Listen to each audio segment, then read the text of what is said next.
Okay, this video is about Bad-el-Kazar, and they really should have called him Badass because he really is that. This champ is absolutely great to have. He can make you a lot of money. He can level your food up all at the same time. Alright, so you want to equip him with reflex gear. Why reflex gear? Because he's got two hits, and that's all he's got. He's got Dark Spear, and he's got Malice. Now, Malice has a 3-turn cooldown when it's booked.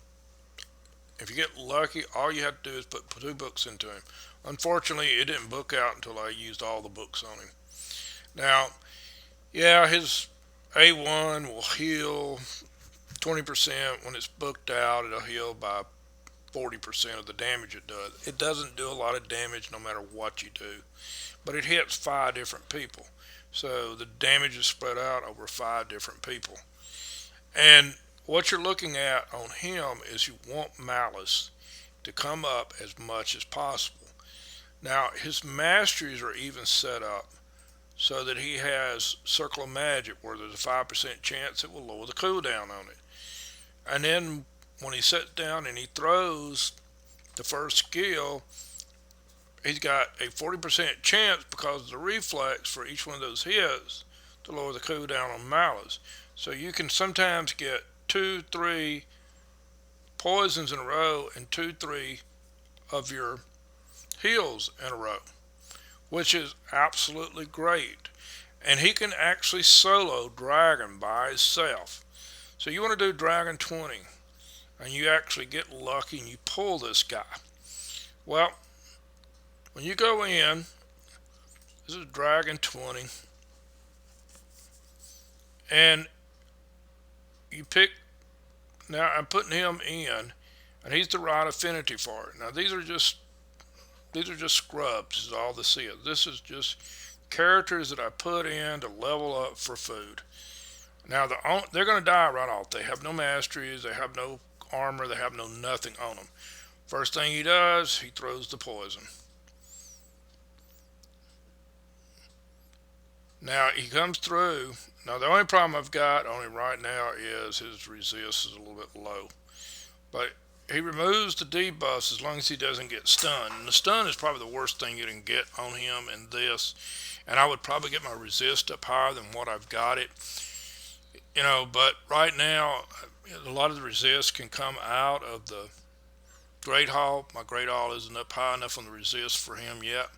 But you see all these poisons stacked up. They're all fixing to start dying when they take turns here, because there's so much poison on them that they just die from the poison. I mean, he literally will kill everybody from poisons. Now, he can heal up.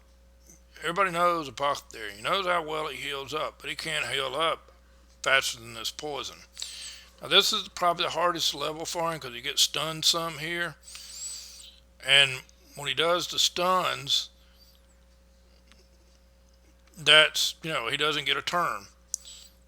And and that's all the problem with the resist. And I need his resist up higher, where he doesn't take those at all. And it'll make it go a little bit faster too. But this is not real slow anyway. It's only about a 3-minute run for a solo. Now you look, they've all got like 2 to 4 poisons up. Now they got even more poison up. And you start watching them, they're all fixing to start dying. They can't live through all that poison that he puts out.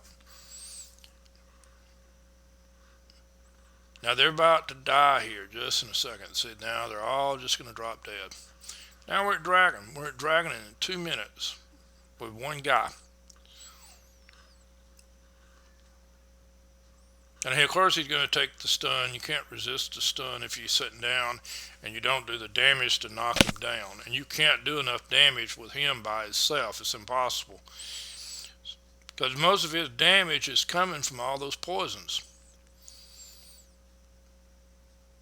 Now he's 2 minutes and 20 seconds in, or 2 minutes and 30, and he's already over halfway dead with the dragon. You see how fast the dragon is dying?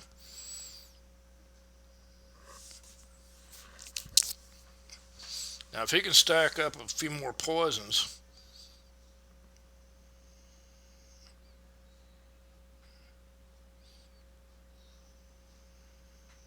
and it's dead. 2 minutes and 52 seconds. That's not a bad time for Dragon. Now, what did I do? I leveled up this guy, leveled up this guy, leveled up this guy. I got experience. I got a 5-star item, which is a daze. It has no speed, and if it doesn't have speed, guess what? I sell it. So I made almost 50K worth of gold out of sitting down leveling guys up with Bad-el. So I not only made the coins, and everybody has trouble getting coins, and I also leveled up 3 guys out of this, out of the 4. And yeah, their experience is not nearly as good from this as it is from doing the campaign, but I'm also making a lot more coins, because, and everybody talks about 12-3 brutal. Well, the most you're going to get is about 25K for an item. You know, you may get a 6-star item that has a flat stat that sells for 100K out of this thing. And then 11K from this, so you're making 110K worth of coins. Where the most you're going to make out of 12-3 brutal is about 34K at max. So you're always going to make more coins here, a lot more coins. And you're not leveling up 3 guys, you're leveling up 4 guys here. Which, you know, all the experience gets split among them. But he's really great in Dragon. And, you know, he's really easy to get through. Like I said, you know, when you look at Bad-el, what I would want to do is, I've only got 114 resist. I'd want to get his resist up to about 200. He wouldn't take any of those stuns. It would be even a little bit faster of a run. Main thing is, you want to make him fast. You want to have reflex gear on him. You got to get his defense up. You got to have his defense up. I've got about 3,200 defense. I'd really like to have about 35 or so. I'd like to have a little bit more hit points. You know, that would come. A lot of that would come out of my Great Hall, because my Great Hall is only like on the reds. It's only like level 2, 3, and 4 and stuff like that. And you know, and it takes a long time to get all those different ones in the Great Hall up. The attack is totally unimportant. The speed, you need it up over 200. The crit rate, crit damage, it's not even important. Your accuracy is important, because you need it up over 200 at the very least to make sure you land on all the debuffs that he's got, because you want that poison to land, and even then it's still only 97% chance, and you'll miss a little bit every now and then, but all you care about is that. And the masteries, well, you know, you go down and you want to use the offense on him, because I use him in clan boss too, because still, even with that A1, as weak as it is, he still gets a chance, that 60% chance of doing that 10% damage from it.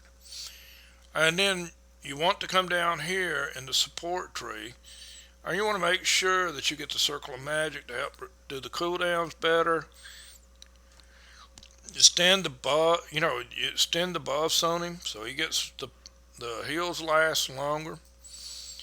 You get to extend the debuffs where the poison lasts longer on them, and those are the main traits that you want on Bad-el when you do this. I mean, these 2 traits, when you extend your heals, you extend your poison buffs. So you want the max Hexter, you want the lasting gifts. And that helps you a lot, because sometimes you'll see it'll come up, it's not but about 30% chance, but still, as many times as you throw, you're going to get some 3 rounds of heals, you're going to get some 3 rounds of poison, and every little bit helps.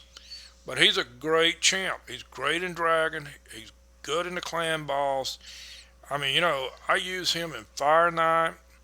There's not a lot of places I don't use him. I use him in Ice Golem, because he will sit down and he'll remove, if he doesn't, you get his, especially if I get his resist up higher than I've got it right now, and you get his resist up really high where he resists that freeze, then what he's going to do is he's going to clear everybody else's freeze off. I mean, he removes stuns. He removes every kind of debuff it is. That's part of that malice skill. It removes, places 2/5 turn debuffs on all enemy. It removes all debuffs from all allies. So you'll see people that are stunned, you'll see people that are burning, you'll see people that are poisoned, and he just removes every bit of it. He's good in every area of the game. I mean, there's nowhere I don't use him just about. I use him in arena a lot of times, especially if I come up against a team, an arena that has like all blues. I got a red team that's really strong and he's in there. So they may sit down, throw a bunch of debuffs on there, and he'll just sit down and remove it. And like I said, if I can get his resist up over 200, he's incredible to have. And he's really good right now, and he's only going to get better with more of the Great Hall. And people need to remember his arenas as much as possible because an arena right now is extremely hard to stay in that gold 4. Right now I got knocked down in gold 3 for the last CVC. But getting 4 gold bars for every time you do it. But I mean, the arena is extremely tough right now. But even getting 3 gold bars every round is really nice because you can sit down and you can help unlock more of this. But you got to concentrate on doing that, and it makes all your champs better. But Bad-el is one of the best champs that you're going to get if you get lucky and you pull him. And I mean, the first time I fought him in campaign, I said, I really want this guy. And he's turned out to be as good as I thought he would be. But guys, that's the video about him. I hope you subscribe. I hope you enjoyed the video. Leave some comments. If there's any kind of, I've got a lot of different champs. I've used a lot of different champs. If any videos you want to see, is there anything that you would like to know about, just leave a comment and I'll try to get one posted. Thanks a lot.